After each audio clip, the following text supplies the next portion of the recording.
Hello, I'm Tara Brabazon and welcome to the Cultural Studies Canon. I was once given the task by the Times Higher Education to locate a book of such influence that the field of cultural studies would be different without its presence.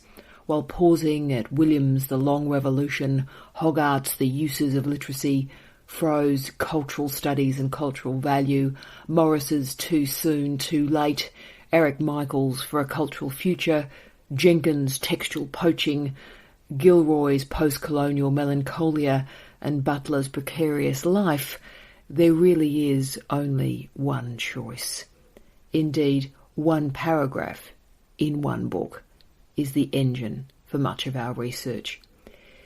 E.P. Thompson's riveting, revelatory, extraordinary and expansive The Making of the English Working Class seduces readers into believing that social history can make a difference. Historians cannot change the past.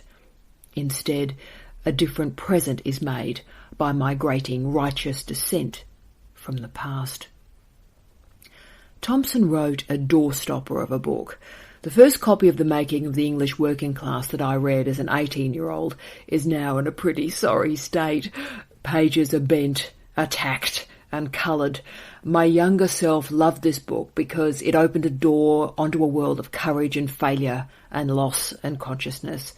It was carried in a handbag for 4 years with a packed lunch, mascara, and a bottle of Impulse. It was then supplemented by another doorstopper, Greil Marcus's Lipstick Traces. There are parallels between the weaver's destruction of the power looms and the punk's gobbing at royalty. While Thompson's book may be supplemented, it will never be discarded. The archival research was matched by swirling, percussive prose. The combination of rigour and imagination, scholarship and creativity has not been matched. It is an inspiration. To summon an historian's great work as part of the canon of cultural studies may seem a fickle choice, particularly after his brusque attacks on theory and/or Althusser. In the midst of his awkwardness and critique, Thompson bequeathed a haiku from history to the flighty, overpainted, interdisciplinary mistress of cultural studies. In the preface to the book that would make his name, he carved our project. I am seeking to rescue the poor stockinger, the Luddite cropper, the obsolete handloom weaver, the utopian artist, and even the deluded follower of Joanna Southcott from the enormous condescension of posterity. Their crafts and traditions may have been dying. Their hostility to the new industrialism may have been backward-looking. Their communitarian ideals may have been fantasies. Their insurrectionary conspiracies may have been foolhardy, but they lived through these times of acute social disturbance. And we did not. Their aspirations were valid in terms of their own experience, and if they were casualties of history, they remain condemned in their own lives as casualties. End of quote.